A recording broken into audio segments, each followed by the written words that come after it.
जुलाई को धनखड़ साहब ने अपना इस्तीफा दिया। आज 9 अगस्त हो गई और उनके बारे में हमें मालूम ही नहीं कि वो कहाँ हैं। अब लापता लेडीज का तो मुझे पता था, तो लापता उपराष्ट्रपति का ये तो पहली बार सुना। अभी हमारे उपराष्ट्रपति थे और जिस तरह से उन्होंने सरकार की रक्षा की जब से वो उपराष्ट्रपति बने, अब लगता है कि विपक्ष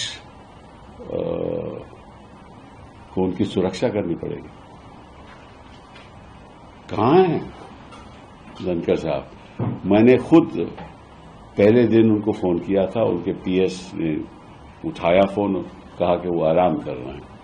उसके बाद कोई फोन उठाता ही नहीं है। और मेरे कई राजनीति में राजनेता से मेरी बात हुई तो वो कहते हैं कि हम भी नहीं फोन मिला रहे। तो अब क्या करें? हेबियस कॉर्पस फाइल करें, क्या करें? और इस बात की जानकारी तो होम मिनिस्ट्री को होगी ना।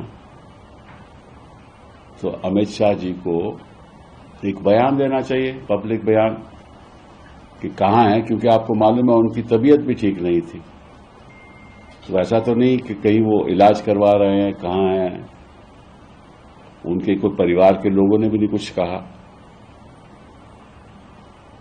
तो इशू क्या है? ऐसी बातें तो हमने दूसरे देशों में सुना था कि पता नहीं चला। अब हिंदुस्तान तो एक लोकतंत्र देश है ना, तो इसकी जानकारी जनता को मिलनी चाहिए।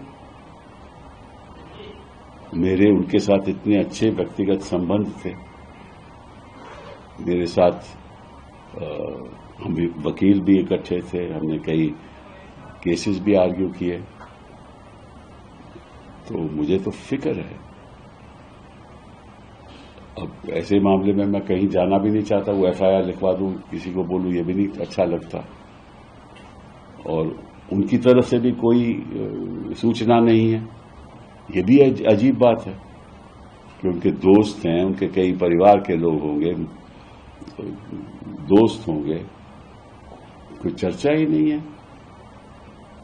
तो मैं आग्रह करूंगा गृह मंत्री जी से कि आप इतना तो बता दीजिए, आपके पास तो इतने साधन हैं और बांग्लादेशी को आप ढूंढ ढूंढ के वापस भेजते हो।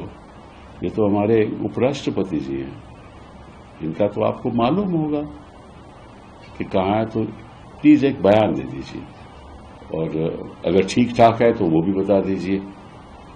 और अगर क्योंकि वो अगर जहां भी हैं, क्योंकि उनके अपने ऑफिशियल रेजिडेंस तो है नहीं, वहां तो है नहीं ना, तो जहां भी हैं हम भी जाकर मिल लेंगे।